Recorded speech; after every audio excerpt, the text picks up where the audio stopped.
Welcome to Penrose Learning, where we make understanding easy. You're starting by verifying essentials and taking the first actions. Check that your mobile plan allows tethering and that you have data left. Carriers can block access.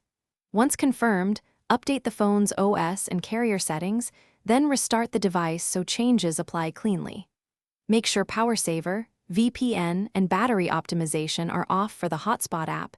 These often force disconnects. Doing this now prevents the simplest interruptions and sets a stable baseline before deeper troubleshooting.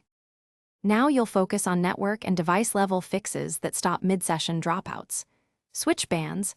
5 GHz is faster, but has shorter range, too. 4 GHz penetrates walls better. Try both to see which stays connected. Assign a clear SSID and WPA2 or WPA3 password, and limit simultaneous connections to reduce load. If the hotspot still drops unpredictably, reset the phone's network settings to clear corrupt profiles, then reconfigure the hotspot. This removes hidden conflicts and often restores reliable tethering. Finish with advanced checks and one decisive troubleshooting tip. Make sure firmware on both the host phone and client devices is current, then test the hotspot with a single client to eliminate cross-device interference. Use a hotspot monitor or the phone's logs to spot patterns, time of day, data thresholds, or specific apps causing drops.